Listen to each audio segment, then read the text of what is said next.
Point is, no, I'm not. I'm saying it for a totally different reason. I'm making fun of it in a sense, but she is totally in control of what happens with a needle. Okay? It's not like, let me get the chi a little here, do you feel it here? She doesn't ask you jack shit. She's like, thump, and she is going to tell you when you feel the chi. You know, and you will feel it too, you know. So it's not a joke. I mean, she's totally on top of things. So, but she's unique. You know, I've never seen anybody else be able to do that. You know, there's just, I don't know. Have you? Yeah, and it's like, she is a very unique practitioner, and yes, those needles are, I mean, she uses, I don't know, number 8, I have no idea. Roofing nails? No, listen, number 8 is like standard size in China. I mean, number 5 is relatively thin in Chinese. I use number 1s, okay, so it's like, number 8 is quite rough. Now, I have to say, Kawaii like number 8s also. Okay, and Kawaii had this thing, he would use a 1-inch guide tube with a 1.5-inch needle, and he banged on it. Wow. No one felt anything. You didn't feel anything when he needed you. It was like incredible. And he didn't, well, that one didn't have to manipulate anything. And every needle has moxa. Big glob of moxa, Kyoto-shin. Okay, so different story altogether. I mean, and Kawaii could use a patchy on you.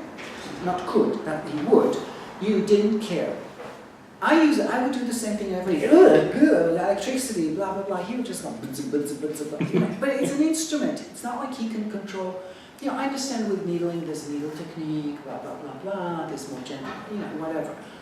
With an electrical instrument, you're pressing a button. How is it possible that he presses the button and the patient goes, that's fine? And I press the button and they go, you know, is he grounding them? Like, I have no idea what he did. You know, I mean, but he had the, I mean, I think some people have capacity. Remember, intention comes above everything else. Okay? So he had a certain capacity, you know, in his work. And so does Dr. O, except Dr. O is not interested in the patient not feeling pain. It's not part of her culture. You know, but if you work in Japan and the needles are painful, people are going to get pissed off. So there's a difference. But we started this conversation with something else. I don't know what it was. You asking something. Stomach 12. Oh. So, yeah, and then we went to do 4. Okay, so stomach 12.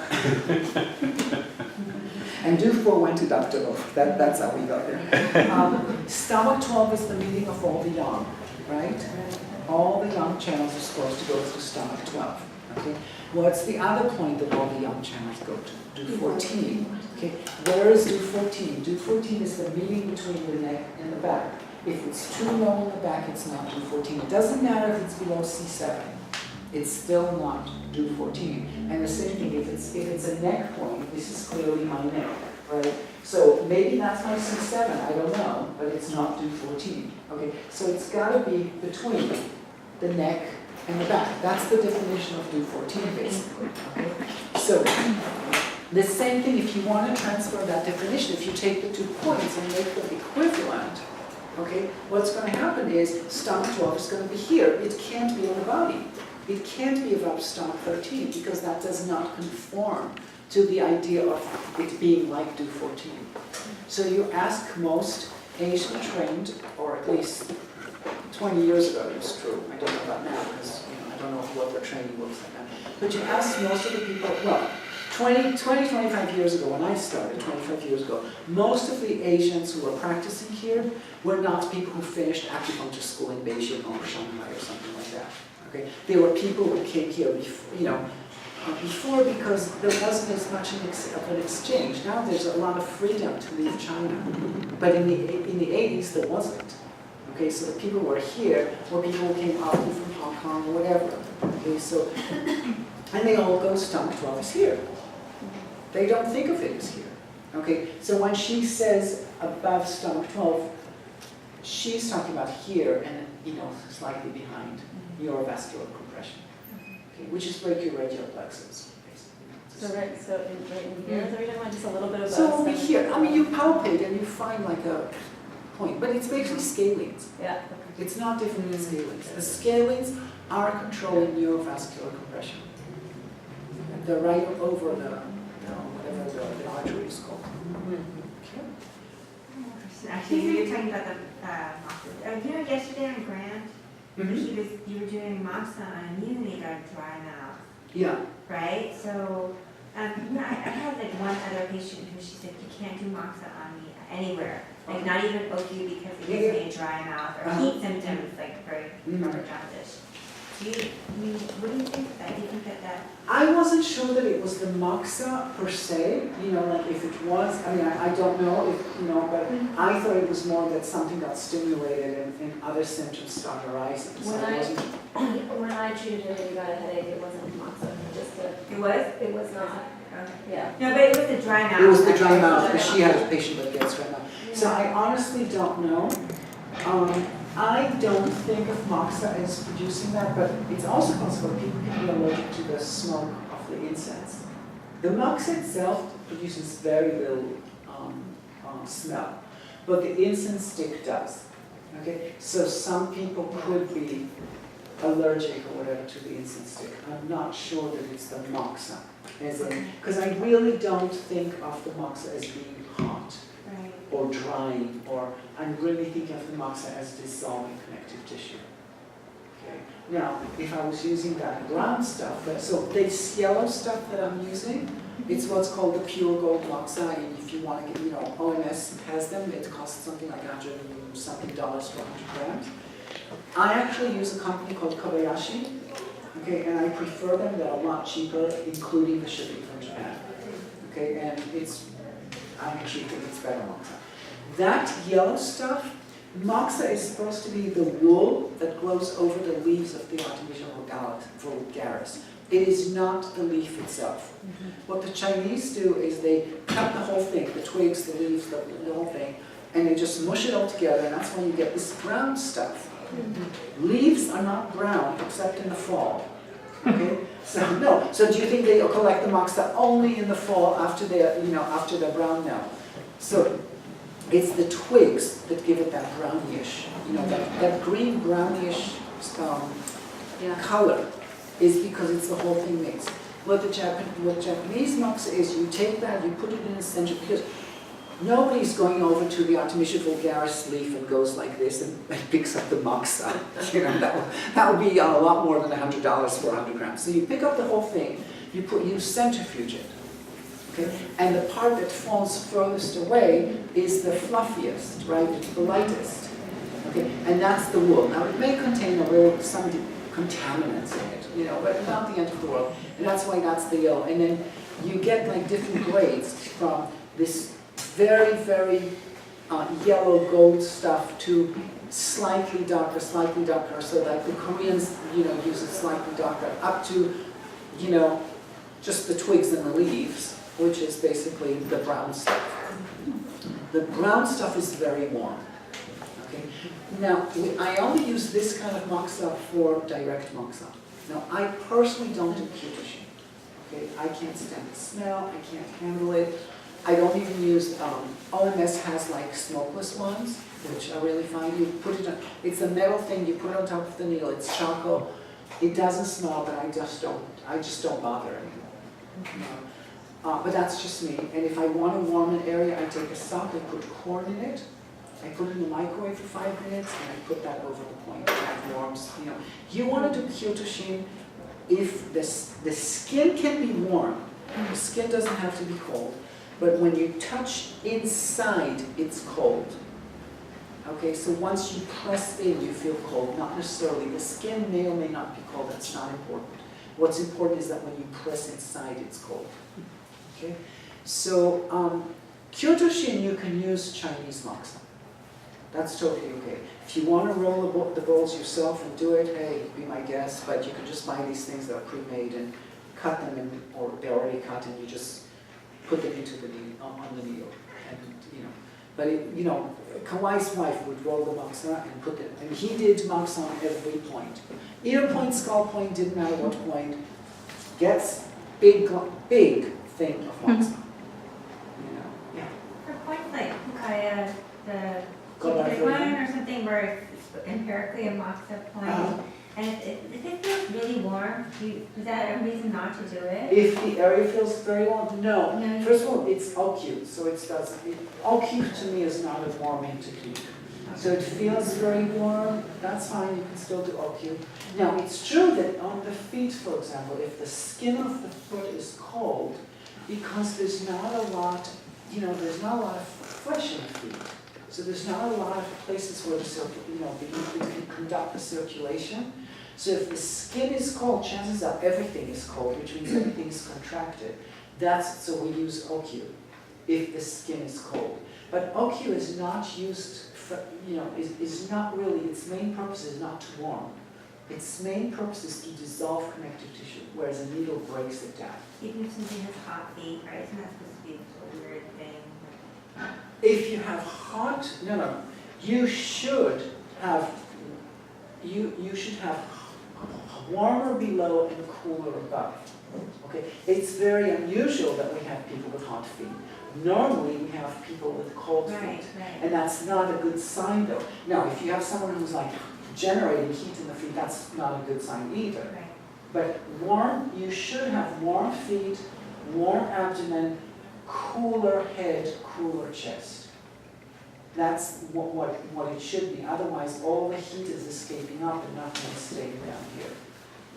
Okay, so yes, while heat rises, there should be. That's why we're talking about 3 diaphragms. They show you this picture of the rice boiling and the diaphragms, the 3 jabs. There should be a mechanism of ventilation, because if the heat just rises, you're just going to go, there has to be a circulation up and down. And that's what I'm talking about, about the Mushu and the UV2 or Mushu stomach 9. Coordinating the 3 diaphragms so that the heat doesn't just rise, because otherwise it will keep rising and go out to 20, and then we'll all die. Theoretically speaking, the heat rises, but it needs to be recondensed and sent downwards. That's the job of the lungs, supposedly. Okay, so you can't just have heat rising. So that's why we're not getting hot. But by the fact that you have a hot head or hot chest or warmer, okay, it suggests to you that there is no coordination. There's no circulation. There's just heat naturally rises. The body doesn't have to do anything to create that. That's just it's a fact. It's not a physiological fact. It's a physical fact. Heat will rise. Okay? So to keep the abdomen warm or the feet warm, there has to be circulation to make that happen. Does that make sense? Anyone else? I do have a question. I have a lot of patients that have muscle spasms, like calf spasms, right? And they're older, right? And you just find that. And there's always this talk about it being potassium, magnesium deficiencies. But yes, diabetes. So I've been doing a lot of sugar points, spleen 3, ODs, sugar points, whatever. And I haven't been that successful. So I'm wondering if there's another way to look at it. Opposite gallbladder 34 and Samjar 4. My Samjar 4 is right in the middle. Don't take it lateral to the tendon.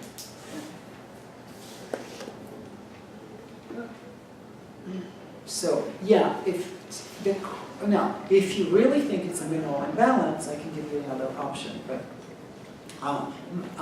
tight calves are a first sign for the possibility of diabetes. A lot of these people do have diabetes. Yeah. The majority of those. Okay, so if they have diabetes, then they're automatically, and you can then add for symptom gallbladder 34, Samjar 4. Now those are opposite sides. Now if they have both calves are tight, you do both sides, it's fine. Mm-hmm. But when you're test opposite gallbladder 34 to see is your calf less tight, and opposite Samjar 4. It's gallbladder 34 is the major one in this combination, so Samjar 4 is the bullet.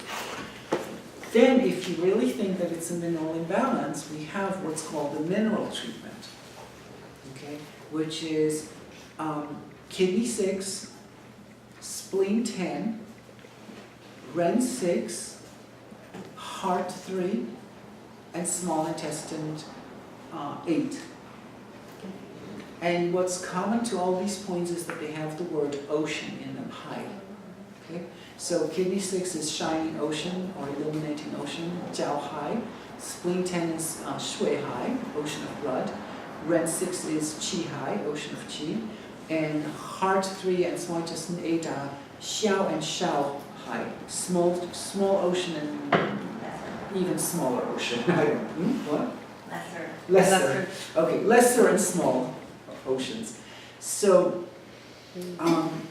those are, and Hai, the character Hai basically implies, if you have, what's the difference between a lake and an ocean? I mean, some lakes are pretty big. Maybe they should qualify as an ocean. It's not in other words, it's not the size. An ocean means that it's salty. Okay, so it has something to do with minerals. So for some people, if they have a mineral imbalance, this is a very good combination. It's not like a major protocol out there. You're not going to see like, wow, this is like good for 90% of the people. But it is a combination that's out there. Okay. So it might be that if somebody's like really clearly magnesium, blah blah blah blah, imbalance, what you do is you press on, kidney 6, spleen 10, and check out. Well, maybe you can do both and check out the calf, but you can check kidney 6, check out calf, or spleen 10, or something along those lines. I mean, I would stay away from checking Ren 6 because Ren 6 could be effective, could be for other reasons that it works. Mm-hmm. So, but it's very rare that the best way to check it is actually small intestine 3, small intestine 8, heart 3. You press them both and you check. Number one, it's remote enough from the calf. And number two, when the hell do you use both of them together? I mean, do you have nothing that, if this combination works, chances are it's ocean treatment, as opposed to heart 3 alone, oh, it's because of an L5 shift. Do you know what I'm saying? It's like we don't use these points so much for other things. So you have better clarity when you're testing. Yes? I'm just starting to think about another patient of mine in relation to this, potentially. Maybe there's something to say about someone who's, it's like their muscle is tight everywhere. Their skin is tight. You can barely press in. They're sensitive to needles. If you were to cup them, they would have really dusky purple marks. It's blood stagnation over the whole body. So everywhere is tight. Well, you're saying, I'm hearing you say two things though. Okay. One of them, it sounded like you were starting to say about muscle tightness, but then you were talking about skin tightness. Both. Well, no, so that's wrong. So if it was really muscle, you can still try this. It should officially, the dogma for that would be spleen 3, possibly with the addition of OD, 45-degree angle between the navel and the ribs halfway. But then you're describing something that I would say is an overly acidic body. Okay? And I don't have a point for changing their pH. What I would suggest to someone like that is, depending on their capacity, is go on a green juice fast for a week and see if it starts to kind of shift a little bit. So you're trying to change their pH through the food intake. Because I don't know how to do it with acupuncture. If I did, I because every needle hurts them. Hmm? Every needle hurts them. Yeah, so then you have to be, then you have to really be careful. But I would say go on a dark leafy juice, dark leafy green juice sort of diet for a while. Give it some, a week, and see if it alkalizes the body, because it sounds like an overly acidic body. And don't forget that even though sugar is very alkaline, it can, as a certain quantity, sugar will create also those acidic bodies in some cases. It can also, just like sugar can create the tightness, create the sort of flaccid, sugar can also do the overly acidic body. So that's my sense of that, but I take that with a bit, take it with some ocean points, with a grain of salt. So if somebody has like clearly a dusky tongue, but you're not getting an oketsu, would you reflex? Would you consider? Would you say that that's blood stasis, or would you treat that way? No. Tongue doesn't mean anything to me.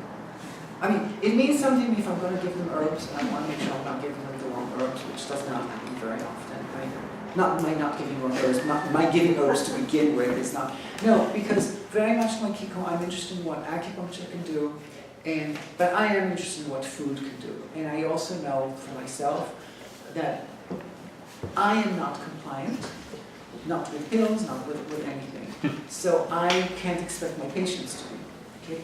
But if somebody suggests to me lifestyle changes, I will comply. Now, it doesn't mean that my patients do, but it just means that I have a better resonance with offering them some food choices. So for me, if I'm going to give them herbs, I'd rather try and get it to them through food, as food. And I don't mean to give them herbs as food, but what foods will support the energetics they want to do. And if I want to move them something strongly, yes, then I will go herbs. So that's a fairly rare situation for me. So I'm not an herbal person. And then, so that's why I don't look at the tongue, because I don't have the same need. And in acupuncture, since the tongue doesn't change quickly, if you want to look at, well, you talk about a dusky tongue. Do you want to see a purple tongue? Ask to see Kiiko's tongue. As purple as they get. I'm serious. Okay. Now, the connection between Oketsu and purple tongue is basically non-existent. I've seen only one exception to the rule. I once had a person with major Oketsu kai, and I can't remember why it was, but and the tongue was like beyond purple.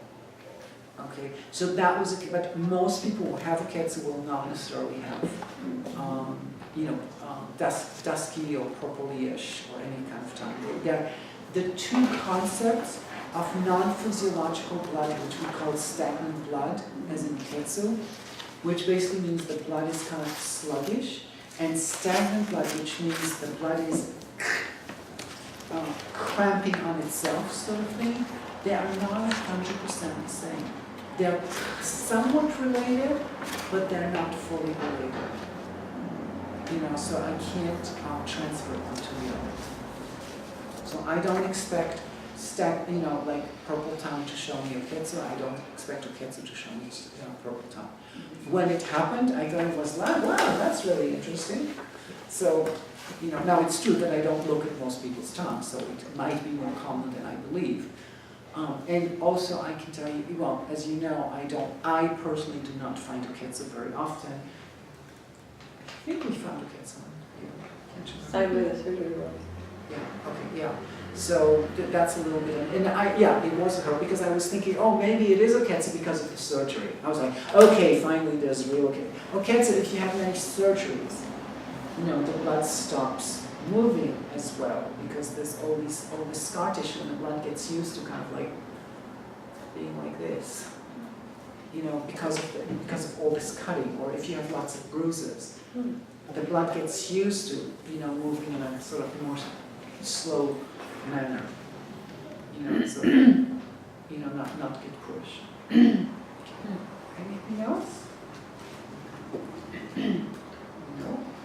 Okay. So we're going to have someone at around, 3 o'clock. Our 2 afternoon patients decided to cancel. So we have, that's what patients do. That's why it sucks to work for yourself. Because, suddenly your schedule's totally like, I wasn't planning to do nothing right now. And actually, I was actually planning to use the money you were going to pay me, for example. And I can't wait until your next appointment tomorrow. It has to be today. Anyway. So, do you want to have another person on the table now? Do you want to do more theory? What would you like? What kind of theory? I don't know. I'm going to ask you. That's the next question. What would you like in terms of theory? Should we just finish? I want to see the patients. You'd like to see a patient? Okay. No. Me too. Patient? Okay. And I have a quick question, just about herbs. Uh-huh. Have you gone over like what, we're not really talking about herbs in this class. Yeah, because I'm not an herbalist. Okay, so. I'm basically, I'm going to say a lie, but I know nothing about herbs. Let's just put it that way. And it's not really true. I actually have people call me for herbs. I have, it's very weird. There's acupuncturists who actually prescribe herbs on a regular basis and ask me for advice on herbs. Mm-hmm. And this is where most of my actual practice with herbs stands, is through other people's, you know, I do back and forth on things like that. But on my patients, it's very, very, very rare that I give herbs. And what cases would you give herbs for when you do? So some gynecological problems, if I want to move something fast and strongly, I would give herbs. Colds I give herbs to. You know, I have a very limited raw herb pharmacy in my basement.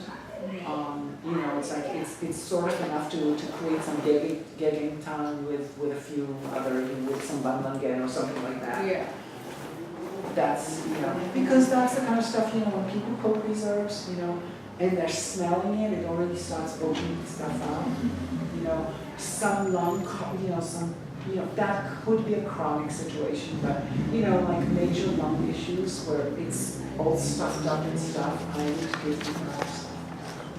You know, but it's not, like the Shaoyawan does not exist in my, you know, in my vocabulary. No, because who would you give Shaoyawan to? You know you're going to take it for the next 3 years kind of thing. I mean, you're kind of giving them pill, you know, like candy to support their life, right? I mean, you know, it's a harmonizing is not a method of, in my opinion, is not a method of treating with herbs. That is a big compromise that people make, in my opinion. If you're harmonizing, it means I or you, the patient, ideally what you're saying is that the patient is unable to deal with the problem, so you're going to harmonize it for them. You're going to say, let's make it comfortable to live with this shit. No, that's basically what you said. That's what harmonizing is. I mean, you know, if you read the Chinese literature, that's basically what it says about the harmonizing method. Okay? So, that's what Hefa means. You know, it's like everything is cool, everything tastes good. You know, it's kind of like it's a drug. I still keep gaining weight, and I'm still, you know, I'm still moving towards cancer, but I'm harmonized right now. No. If you have a pathogen in the body, you've got a problem in the body, okay, you need to sort of kick it out, okay? I mean, okay, let's look at the 8 methods. Okay, so this is the lecture. Apparently you asked me what the lecture was going to be. Okay, look at the 8 methods, okay? There is the purging method, well, there's 2 purging. There's the vomiting method, actually, is what it should be called, okay? You encounter something, you go, okay, you just get rid of it immediately. It basically didn't affect your body, didn't do anything, you're done. Okay?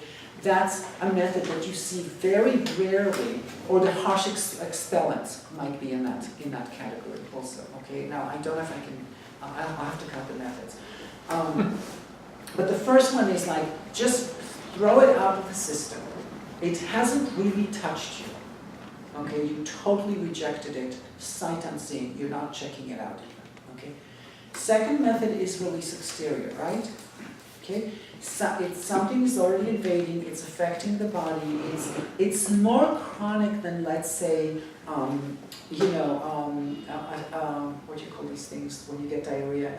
Food poisoning, which can develop into something. Well, release exterior is more acute, but it's not a 3-hour business. Okay, it's like, you know, some things you eat something, you just like, you have horrible diarrhea, you feel like, literally like shit, and the next morning everything is fine. Sorry, bad metaphor, but, you know. And, you know, it's like, you know, if you have food poisoning, you feel horrible, you know, for about 12 hours, maybe 24, it's done, okay? So how many people are going to go to the herbalist to get herbs for harsh expellents? Or, you know, well, actually harsh expellents are more for water accumulation, it's different. But you don't need to get, you know, you don't need herbs at that point. It's the colds which start to last 3 days, and I'm getting the headache, and I'm now coughing, and now it's moving to my nose, and, you know, it's acute, but it's a little bit more chronic than just get rid of it, just vomit it out.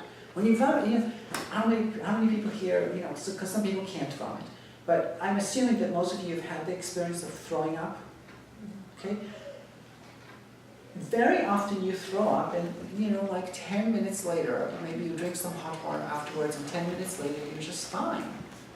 You know, it's like it never happened. Sometimes you throw up a few times. No, I'm not talking about morning sickness and stuff like that. That's, you know, No, I'm talking about, you know, you eat something and you feel,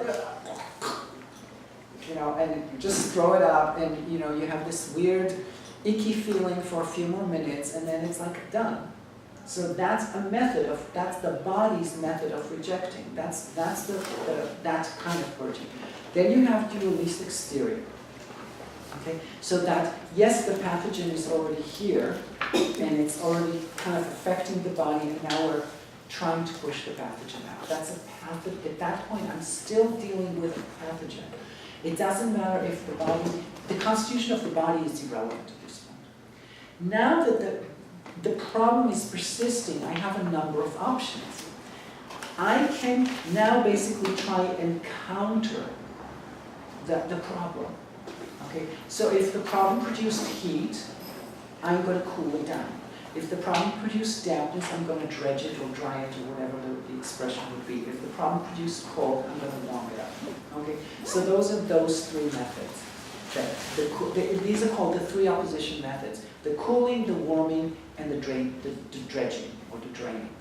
Okay, so then you have, so those are what would in acupuncture, you know, generally fall under the category of reducing techniques. Okay, although actually that's not true because warming is not reducing. Okay, but that's opposing whatever is happening in the body. So that's 5. Then you have the method of saying, okay, we're not able to encounter the problem. We're not able to expel it. Just live with, you know, let's make it comfortable to live with. That's the harmonization method. Okay, those are those Chinese formulas. Okay, make it smooth.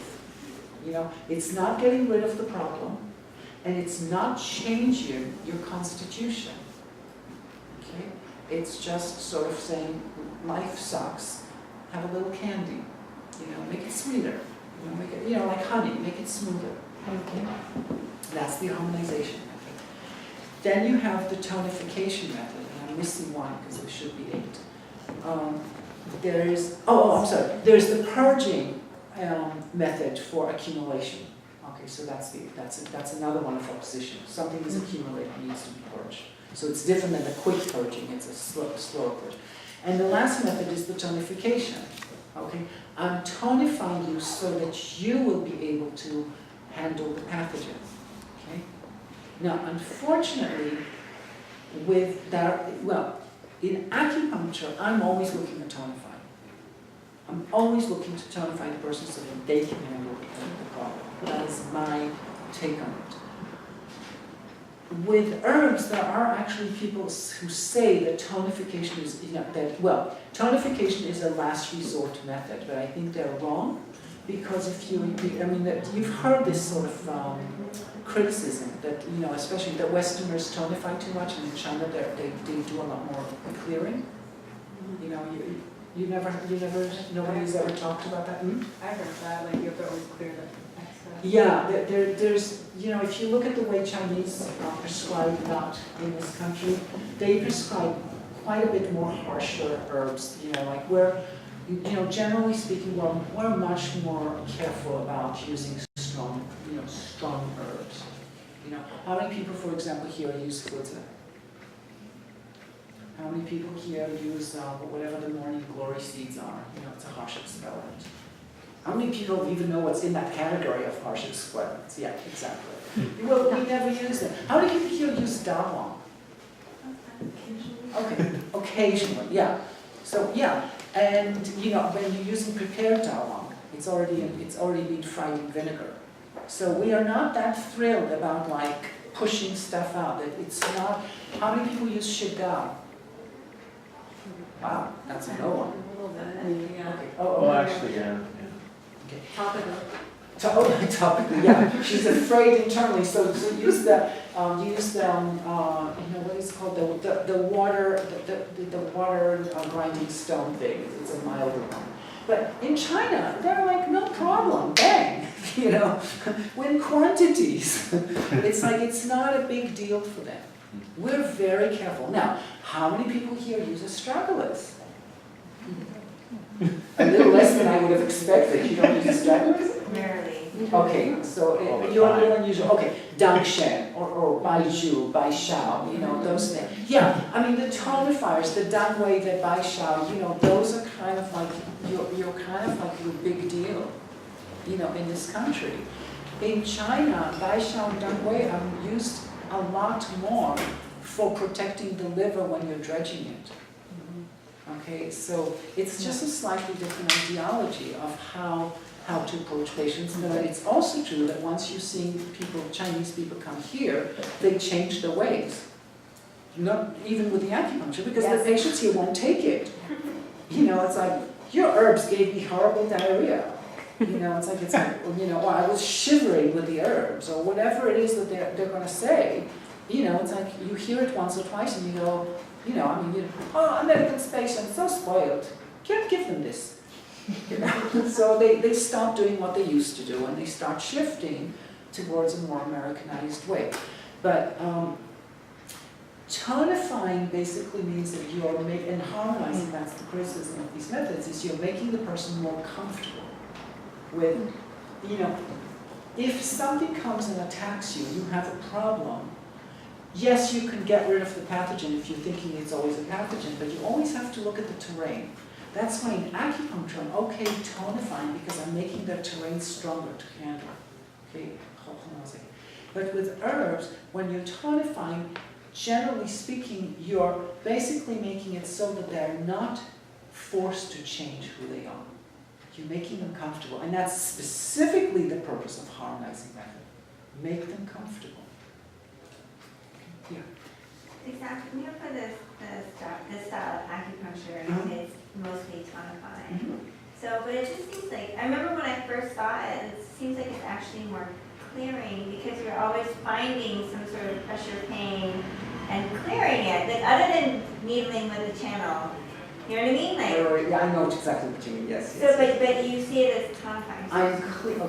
I'm clearing blockages, okay, by tonifying and making the body stronger so it can handle things, okay? I am not pulling stuff away. In other words, my intention is not, yes, I'm using the reflexes and I'm quote unquote clearing the reflex. And also when you needle, right, because we're needling into like a gummy or something. Yeah, like but I'm that. breaking connectivity, yeah, but the technique is not reducing technique. Reducing technique is strong technique. I'm just pecking. That's not hardly, I I'm not saying it's clearing, I'm just saying No, it it's seems to me loose. that we're clearing the gummy at We're the clearing, point, right? yeah, Like we're clearing, okay, that's totally fine. We're breaking down connective tissue, stagnant connective tissue, in order to make, but my final intention is to make the flow stronger, to make the organs able to work better, or the channels to work better.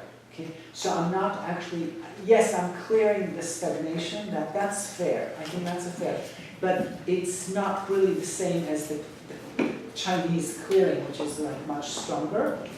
And my intention is to make the body stronger as opposed to get rid of the pathogen. I'm not looking at the gummies as a pathogen. I'm looking at them as, this is a result of a weakness. So think, okay, if all the tissue is 100%, it is fully aligned, everything conducts, there's not going to be any gummies. If all the connective tissue is aligned. When the connective tissue, you know, sort of start gobbling on top of each other, so the molecules are not aligned, there's not going to be any what's called crystallinity in chemistry. There's no, things are not aligned, therefore it doesn't conduct. Okay? So I'm going into those globs, one molecule is this way, molecule is this way. I'm going in and I'm breaking that down and I'm realigning it. So creating more conductivity in the connective tissue. Okay? So as a result, I'm increasing the flow, quote unquote. Okay? So for me, that's a tonifying, even though you're right, I'm breaking down the gummy, but in the body as a whole, I'm increasing, you know, I'm you know, point one, increasing its chi. we're rectifying. Yeah, so it's, so I'm not, I don't look at it as reducing. But there are times when we're looking at reducing, specifically with gallbladder. Then, because there's a more excess, and with liver, there's an excess condition, but again, with liver, it's always involving deficiency. Anyone else? I have a question on like visceropertosis, women with lots of, surgeries, and maybe we can talk about that, or maybe somebody has that. And Does somebody have lots of surgeries, uterus removed? I have pain due to scar tissue surgery. Well, she's talking about abdominal surgeries though. Yeah. Okay, what kind of abdominal surgeries? Inguinal or renal repair. Okay, well that's similar to visceroptosis. So come on over and then let me answer your question. So, basically the question is what else can I say about it? Okay, so visceroptosis is a particular kind of treatment. Do not confuse the description of the problem is going to sound a little bit like I'm talking about, with Mushu, that I want to extend the person. In Mushu, there's an energetics there's a falling down of everything. Okay. In visceroptosis, it's the organs that are falling. Visceroptosis. Okay. It's totally different. It's a different energetics going on here. What happens is it can come from either you have operations in the abdomen where they remove organs. Okay. Most commonly is uterus. I don't know too many others. I mean, there are some intestinal operations where we remove parts of organs. But with uterus, because it's in the center, they remove the uterus, and unfortunately, they don't come and put a dummy uterus in there to keep everything lifted. So everything starts falling, and where it's going to fall on, it's going to fall on the bladder. And then, or you have a woman who's given birth, good old Irish Catholics, it's like I had 11 children, and now I'm 70 years old, and I'm wearing a pad because I can't control my urine. Okay, it's common. Okay, you pushed, 11 times. Okay, I mean, that's over 11 years. Okay, I mean, it doesn't have to be 11 exactly, but whatever the number is. And then it creates this down, there's no springiness left in the abdomen. That also is true with people who are obese, right? Yes, hold on. So that's one type of visceroptosis. So that type tends to be a woman who's given birth 10 times, or a woman who's had fibroids and had the uterus removed.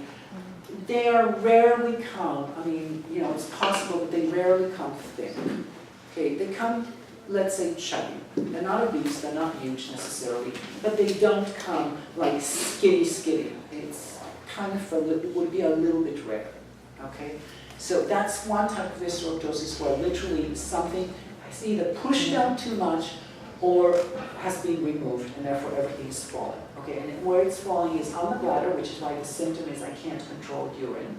It's not like, I have to pee all the time and I'm running to the bathroom. It's like there's a leakage every so often because the bladder is always kind of being pushed a little bit.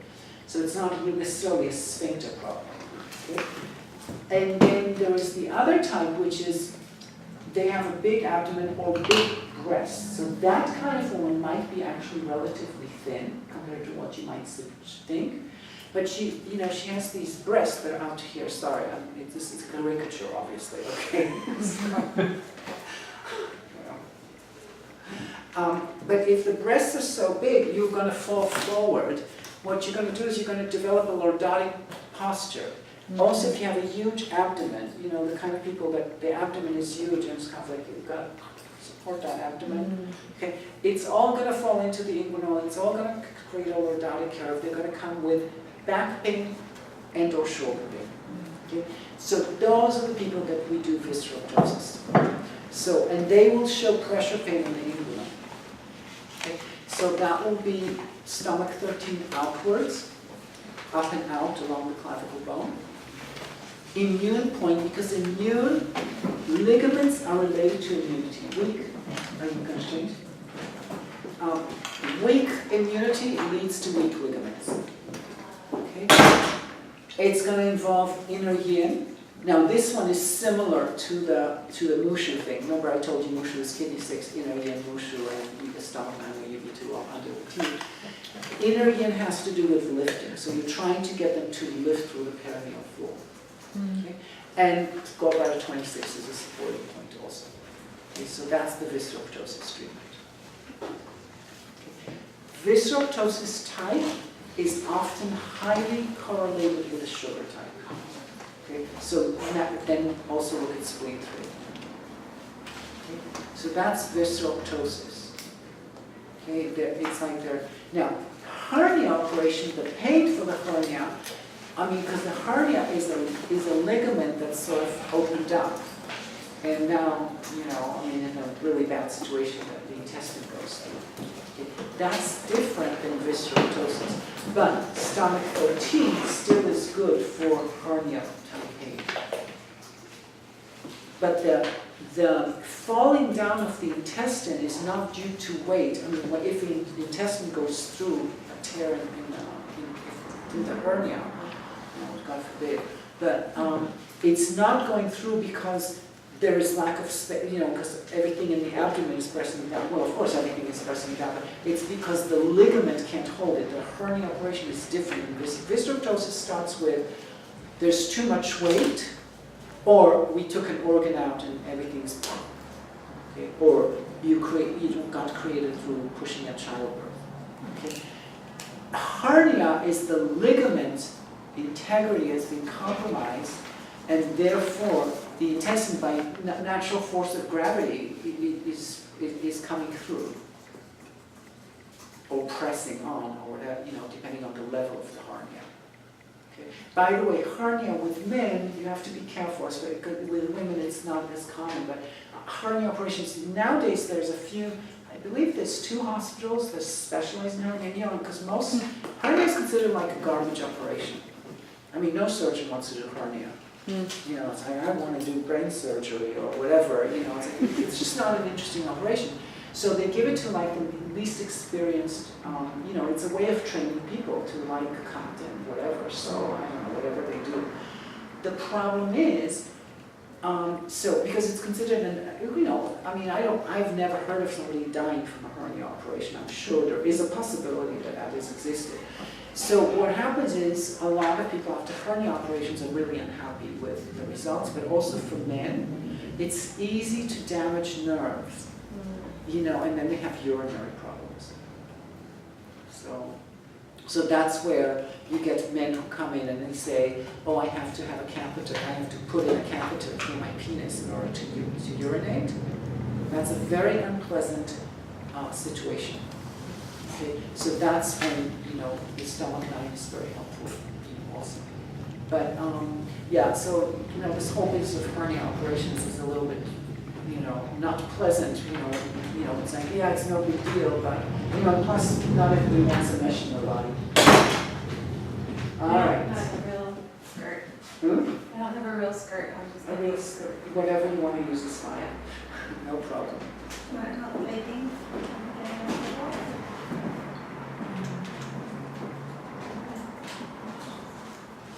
Have you guys ever seen anyone be able to deal with a hernia without surgery? Depending on the level, if the intestine if they don't have an intestine that's pushing through a hole, and now you have a bubble, that's life-threatening basically, because what you have is you have a part of the intestine that's no longer oxygenated, that's no longer moving, and you have petrified matter there. It's basically you creating gangrene inside the body. As long as that hasn't happened, yes, I have actually. Some people can do it possibly with Pilates.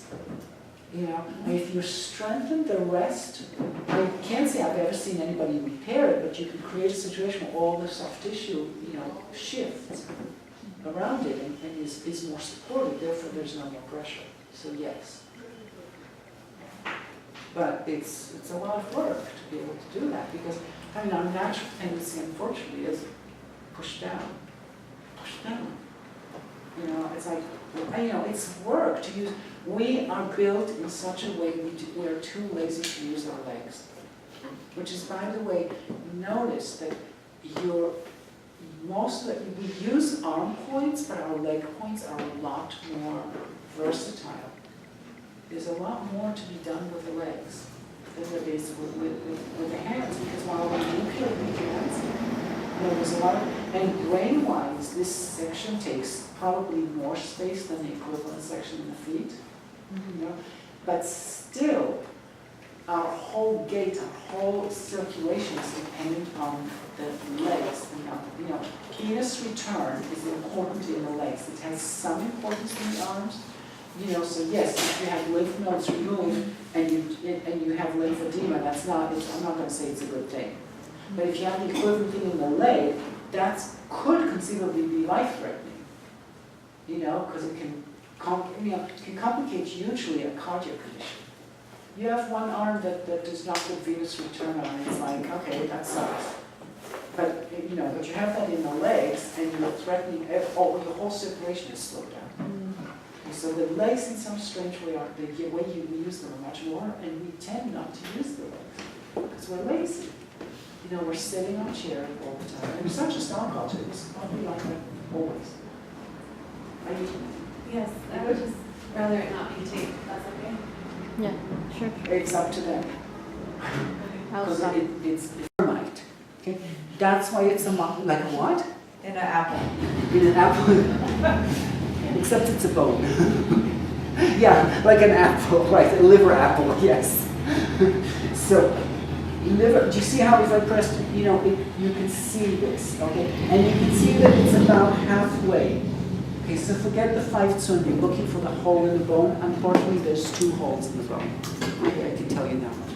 So there's a hole in the bone, and that's marked because when the termites are eating the wood of the structure of the house, what do? You smoke them out. That's why we do moxa. That's why it's not a needle point. Plus, there's not a lot of flesh here.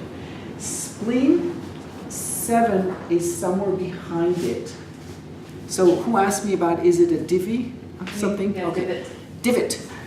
Liver 5 is a divot. Divot hole. It's a worm divot. Okay. But spleen 7 is a flesh divot. It's a flesh dent. Yeah. Okay? And it's behind there, about the same level, and in a second I'll explain to you all of why this level is so important. Kidney 9 is at the base of the gastrocnemius. So you see they're all, maybe slightly moving up, or, but they're all basically the same level, but different locations. One is on the bone, one is behind the bone, and one is unrelated to the bone and has something to do with the base of the gastrocnemius. Now, if you stand up and lift up on your toes, if you did it, you might get some clue. You don't have to have your arms up. No, okay. Okay. Now, notice what you did. You went to the little toe. Okay. So keep your big toe on the floor and you lift. What are you going to feel? You're going to feel 2 things. 1, the arch of the spleen 3 area, and 2, you're going to feel the base of the gastrocnemius. So if you have a bun, you can let go now. Now that you felt it, it's okay. So what you're doing is you have a bunch of places besides the heel, besides kidney 6, and besides 41, stomach 41, you have a whole bunch of hinges that support your whole structure. One of them is 63 to UB65. Okay, there's an arch there, right? You all know that. Then there is also that base of the gastrocnemius that's going to hold your weight. And there's also going to be at kidney 7, which happens to be called, return the flow, push the flow back up. Kind of thing. There is going to be something there, but it's just interesting that there's a whole bunch of points at the base of the level with the base of the gastrocnemius. That place is important, okay, for your gait. Okay, does that answer your question about kidney 9 versus spleen 7 versus liver 5? Okay. Anyone else? Is called Tai Chang. Chang means to surge upwards. Okay, so again, there's a surge that's coming up. Now, as we're moving towards the yang shu points, the transition is stomach 43. Okay, so which is Xian Gu. Gu is the valley. Okay, so and Xian means to sink, to submerge. Like it's like there's a hole next to the hill. Okay, a hole, H-O-L-E. Okay, not hole, you know. So something is falling down from the hill. So we're rising, and now as we're moving to the Yang channel, there's this idea of like something submerging, falling in a valley. Okay? The next shoe point, now it's going to depend on you whether you want to use gallbladder 42, which is the actual shoe point, or gallbladder 41. Okay, which is not the shoe point, but it's on the same level basically, right? Okay, so I'm choosing gallbladder 41, but if you're looking at gallbladder 42, the name is Shu, which Shu is a mound, okay, but the way it's written is like it's like a little hill. So we saw in stomach 42 there was a hill, but something falling down from the hill. But the way it's written is like a person to the back of another person. You know, like how two people can like lean against each other with the back. That's literally what the character comes from, and that connotes a mound. I don't know why though. And Shu is a burial ground, okay, or a large.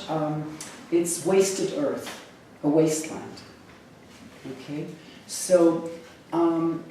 That to me does not connote quite what I'm looking for in that, I'm looking for things that rise, and I'm looking for the rising theme. So I'm not really getting that for me in gallbladder 42, but in gallbladder 41, strangely enough, we do. It's called the foot facing the tears, okay? It's the same name as gallbladder 15, by the way, except this is the head one, okay, Lin Qi. Lin is to face, or just in front, so not face as in this, but to face something. And it has the character of lying down in it. Okay, so it has a horizontal in it. And Qi is basically is tears, so facing, which strangely enough, instead of facing, it has actually lying down in the character. And Lin, which is tears, and Qi, which is tears, to cry, okay, has the water radical and the character Li, to stand. So Lin Qi has both reclining and standing. Okay, now think about it. It's also the opening point of the diamide. Okay, somebody once asked me, why is gallbladder 41 the opening of the diamide? And I'm like, I don't know. It's like, well, why did they make that up? Because it's clearly not on the diamide. But then when I'm looking at the character, I'm saying, well, it has a horizontal and a vertical to it. Okay, facing tears. While it means facing tears when you're looking at the characters, when you're analyzing the character, it has a sort of lying down component to it, as well as to stand. So that's kind of describes the die to a certain extent. Okay, so again, it has what I'm looking for, the support of the body. Okay. And UB65, the last one, is called Shu Gu. Gu is the bone, and Shu is to bundle things together, so to collect the bones. In other words, if I want to rise up, there has to be a collection. So in other words, I could have said that actually UB65 might be a good opening point for the die too. It's something that collects. Okay, I mean, you can go, if they were asking me which point I would choose for the diamide on this line, I don't know if I would have chosen gallbladder 41. I might have chosen, UB65, but, whatever. You can create your own opening points if you want. So, but do you see that there is a theme of rising, there's a falling, and there's a collecting, or being able to stand up. Okay? So that's what this area is about. Okay, and so this is just point names, so it's just a convenient way to, it's an inconvenient way actually to describe an action that I can ask you to do in 2 seconds. Stand up and push, and it's very obvious what's going on. You're collecting yourself, you're pushing down, you're harmonizing the horizontal in order to get the vertical. Because if you're not harmonizing the horizontal, you're going to be on UB65 only. You're not going to be pressing on spleen 3. Okay, if you just roll out, there is no horizontalness to it. Therefore, there's no. Just look at my chest. Okay, I'm pushing into spleen 3. Now I'm letting go of spleen 3, and I sank. Okay, by virtue of rolling onto the bladder channel, I'm sinking. I'm pressing spleen 3. I'm not pressing spleen 3. okay? There's a difference in my torso, okay? I can feel it, okay? So this line is very important. Now, these are the shoe points, okay? Now, these are points that exist on the channel, okay? Therefore, they have names, and I'm claiming I wasn't around 2,000 years ago when they named the points. I don't know who named them. I don't know why they named them. For all I know, there's a lot of political arguments in these namings, and somebody won over somebody else. How do we know that spleen 3 really wasn't called, as the French say, trois rat? Spleen 3 is trois rat. 3 spleen. Okay. Not like that rat, but it's exactly, it's very funny. So, why didn't they decide to call it trois rat? And create some character for it. They could have named spleen 3 anything they wanted, but somebody with some understanding and presumably some political power decided on the name, and possibly someone totally different decided on the name of liver 3, etc., etc. It's impossible to trace how these names were created. The only thing we can do is use our imagination and come up to some resonance with the names. Okay, that's all I can do. I can't say why. Okay? So when I'm looking at the names of the shoe points, I'm seeing in that, on the foot, I'm seeing that theme of pushing up and rising up, determining the gait. Now, what's really determining the gait? Is it the shoe points, or is it on the other side? It's really on the other side. Okay? So you have this guy Maruyama that calls this line on the, is it the plantar side? Is that what it's called? Mm-hmm. Okay. And he calls these the Jue point, J-U-E, just like Jue Yin. Okay. Now Jue, the character Jue means in, but it also means it's composed of a hill, and you're walking up the hill and you're exhaling. Okay, so it's like you're walking up the hill and there's an exertion, and then you're like falling over. Okay, kind of thing. Okay, so that's what Jen means. It's like the end of the road. Sort of like the last month of the year, for example, is Jue. Okay, so the character Jue appears a lot in Ling Shu and Suen. And it's not so clear, there's this concept of Jue Qi, but we don't know what it means. But it appears to mean something, some sort of Qi that belongs in the feet. And when it rises up, it affects the chest and the head. But exactly what it is, nobody knows. Okay?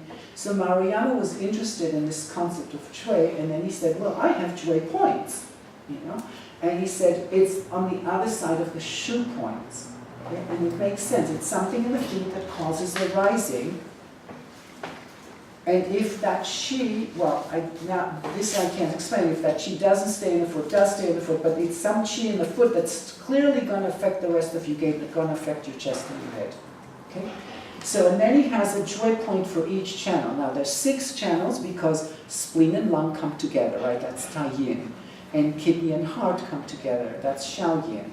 And pericardium and liver are together, that's Jue Yin. So he doesn't need 12 of them, he just needs 6 to represent the full channel. Now, it's a very common idea in general. In acupuncture, you get different systems that are trying to say, this is the point for this zone, this represents the whole zone, because it would be very nice if we could do that. It's a quick and dirty way of treating something. So, for example, you have wrist and ankle points. You've heard of those, for example. People take about 2 centimeters above the wrist, and you needle for the whole zone. That's in this case, it's not always necessarily Shaoyin, Taiyin, but it's the zone of things. So he has. So basically, you go to liver 3 and go behind it, and that's your line. It's the line of the shoe points. Okay? So if you take your, I'll do it on me. If you take your Jingwell points, take it to the back. So spleen 1, take it to the back, and take it to this line, to the Jue line. Okay? That becomes the Tai Yin Jue. Liver. Well, take as if liver 1 is here. So we're not taking liver 1 all the way to the side. Liver, take it to the back, take it to the line. That's the liver Jue here. Stomach to the Yangming Jue. gallbladder to Xiaoyang Jue, bladder, Jingwell to Taiyang Jue. Now we're left with Xiaoyin Jue. Okay, Xiaoyin Jue, you can't take kidney, there's no Jingwell point to do it here. What Mariana said is Xiaoyin Jue is behind liver 3. Okay, so because the liver one is not behind liver 3, the liver one is behind is with the center of the toe. Okay, so you have your Taiyang, your Taiyin, Zhuiyin, Xiaoyin, all very close. Okay, so that's the Jue point. And sometimes, so we use them, for example, if you have symptoms that are clearly in the chest or the head, or you have bumps, especially below the knees. Now, stomach chi, you can claim that the stomach chi is also a Jue point because it's a bump in the foot. Okay, so that, and again, we say that the stomach chi points are related to zong chi, to pectoral chi. Okay, so a little bit of a similar idea. So Nagano never said that he thinks the stomach chi points are Jue points. Okay, he wasn't, apparently Nagano was not interested in this Jue concept. But you can compare, and you can say bumps. Now, some people have, who was it? There was somebody here who had calluses. Oh, you did. Yeah. So originally, these calluses under the second toe, and here, these connote liver. These I'm not sure. But this is also can be considered Jue because it's an obstruction in the foot.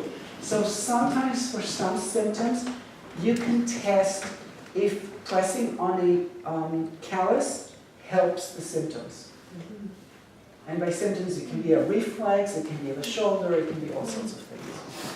Make sense? You can needle it or just? Yes, I would totally needle it, and I would not.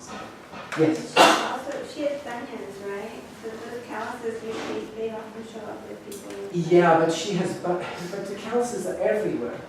Well, often if they have, they can have Not the large bunion and a small bunion on their fifth. Yeah. And then but often they'll get a callus at both, and then one at the second toe because their foot will collapse. Well, So- she has calluses the whole way. I don't think it's just I honestly don't think it's just the bunion. I know what you mean, that people with bunions, because of the pressure, will have a callus there, and possibly because of everything, but I think these calluses, I'm not so sure, because of the size of it, I'm not so sure that that's what's going on. I think it's some sort of, some sort of internal thing that produces it. That's my sense of it. So, hold on. Okay. Your time is up.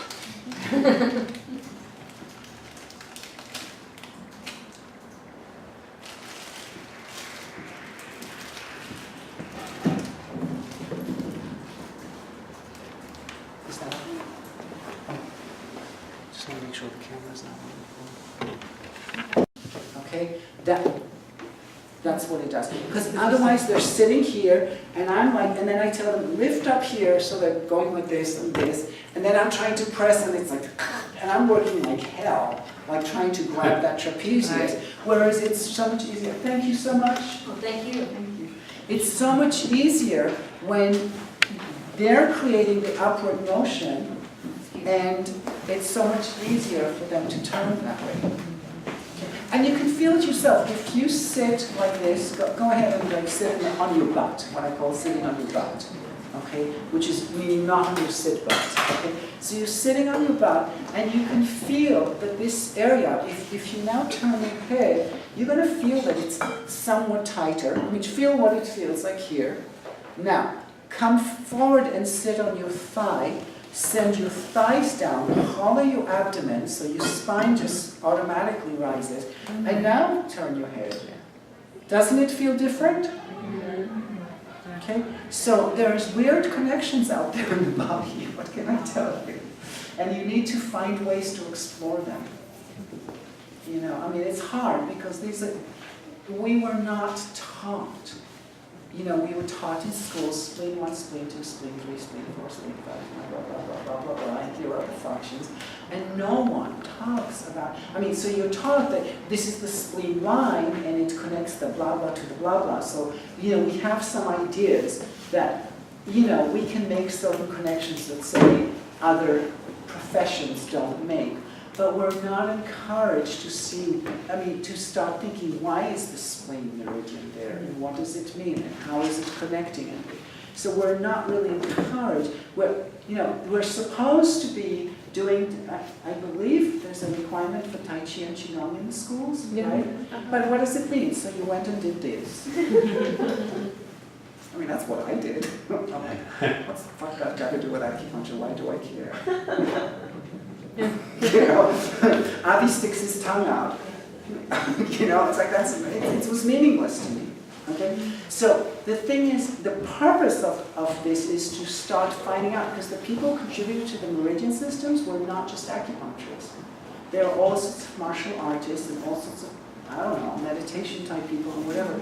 The purpose originally with the idea is that we will start finding out, but all we're doing is we're dogmatizing ourselves with just one more system instead of like, what is the connection in the body between something?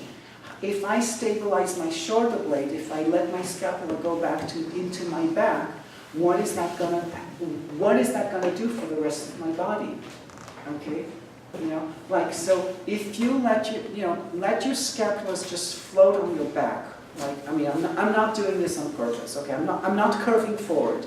Okay, all I'm doing is I'm taking my scapula, and instead of it being pushed down and forward into my back, I'm letting it hang out.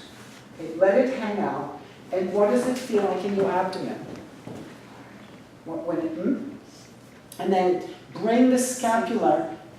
Don't squeeze the scapulas together. That's the biggest mistake that people make. There's no point in squeezing the scapulas together. That's garbage. Okay. Bring the scapulas down into the back and push them slightly forward. And what does it feel in the abdomen? You've got a lift in the abdomen, I believe. Yeah. So now, can you see why small intestine 11 has something to do with digestion? Okay, it gives you more space in the abdomen. Okay, so you have to keep manipulating these things. Now, I don't know the people. Now, it's a lot easier for me when somebody's already told me, by the way, small intestine 11 reflects digestion. Okay, then I come and I make up stuff about it and say, well, how do you see the connection? Okay, it's a lot harder to make the connection when you have no idea. Okay, but you've got to start somewhere. You've got to start with at some point to start playing with the human body. Now, there are things that you yourself will never be able to do in your body. There are connections that you will not. Each one of us has connections in our body that are not going to be clear to us because our brain cannot connect that way, and you're going to have to do it on patients. But if you treat patients like a lump of meat, they're just lying there and you just needle theoretical points, you will never, in my opinion, get to understand the body. You know, because you're not playing with a live body. Every time a patient comes, you want to test. What are connections here and what connections are missing? So you start understanding. And that's why the neck is so important. It's how the person can relate to the body. Does that make sense? Okay. So the reason why squeezing your scapulas together is like one of the worst things you can do is because this is when we're taught that, okay? So a person is like this, okay, and they're taught, well, stand up already, okay? You know? Yeah. Open your chest because, you know, this is congested, so you want to open this, okay? Now, what did I do when I squeezed my scapulas together? I opened this. Well, yeah, I overextended my ribs, so okay. There's an idea, you know, people have this idea it's not good to overextend the ribs. I agree, but that's not the problem.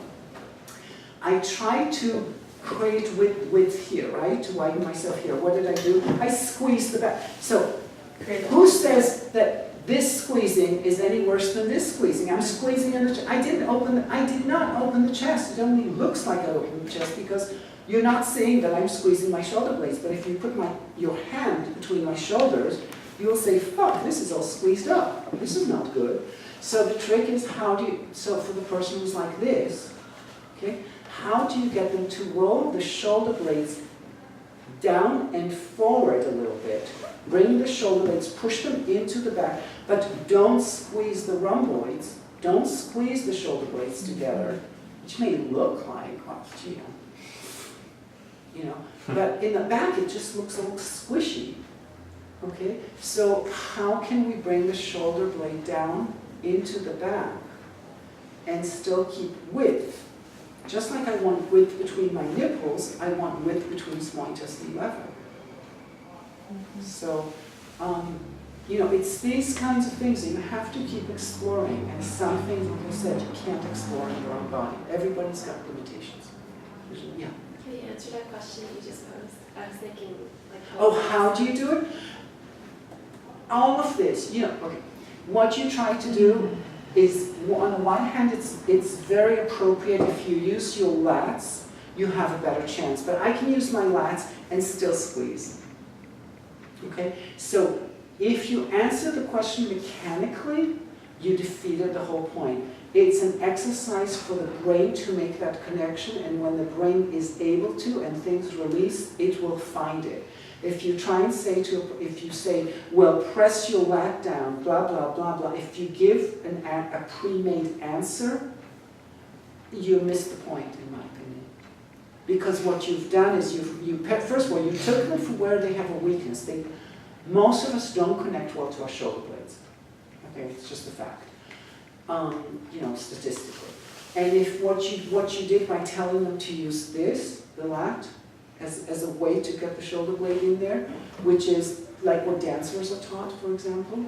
Okay, I mean, so you were given that answer in some manner or other, basically. So, I mean, so was I, by the way. So, if we do this, we're distracting ourselves from the point that we're weak at. I don't have a good connection to my scapula and its placement, so what did I do? I found another place where I'm going to be stronger, which is my lat, and I'm going to use that to manipulate the shoulder blade to come to the so-called right place. But I never created the connection between the brain and the scapula. So now I look good, but I didn't really solve the problem. Does that make sense? Yeah. So it's all these, you know, all these things that I'm talking about, these connections in the body, they're just exercises. There's no answer and there's no final place, there's no correct place that anything in the body should be. There's only a relationship in the body that you know, that things can be, which means it's ever changing, because if it's a relationship, it's changing. Make sense? Any other questions? You all look like you're exhausted. Tomorrow is Monday. Yes? I just wanted to ask, I was kind of surprised by my reaction to the treatment and how sedated I feel. Is that a normal reaction? Everyone's different depending on the nervous system. Some people feel, I mean, as you know, most people feel a sort of spaciness after treatments. I don't have a clear answer to that. I wish I did. Okay, I just was wondering. I can't remember what you treated me for exactly. Like adrenal and autonomic, yes, mostly. Yeah. That makes sense. You want me to remember what I treated you for? That was what, 2 hours ago? Forget it, it's done. Yeah. All right. So my suggestion, especially if this is totally new to you, there's many ways to start the style, in the style. One of them is to just jump head on and just go for it and just swing. It's very hard. It takes a minimum of 3 months of pretty much torture to do that. No, I mean, but you can do that, and some people do, and those are usually the people who get really good at this kind of fast. The other way is to incorporate little by little. You press here, you press there, as if it's a game. The patient doesn't know that it's supposed to get better. Don't get them to have too strong an expectation. And then little by little, you incorporate more. You know, so you start with things like immune point because, well, they have nasal problems, allergies, whatever.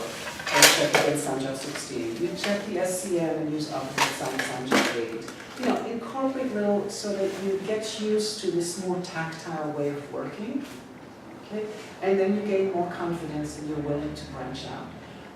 For most people jumping in, there's always 1 or 2 people who are really gonna do it, okay? But they're rare, so if it totally appeals to you, I'm not gonna tell you no. But if it doesn't, if it's, you know, it's okay to incorporate a little bit, and nobody says that you have to look like me at the end. Okay, you have to look like you, which means that you may be incorporating who knows what other styles into this. You know, the so-called Kiiko style, Kiiko is not a purebred, okay? It's a mixture of many styles. Okay, there is no purity in any style. Okay, so you don't have to follow one person and do only one thing.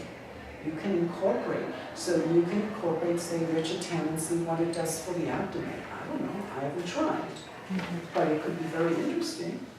You know, there's not one way to do this. So that's my suggestion as far as integration. If you filled out an evaluation, just leave it there, make sure to get your certificate, and if you're celebrating the new year, then Happy New Year. And enjoy, let me know. You can always email me and ask me questions. So feel free to do that. So enjoy. Thank you.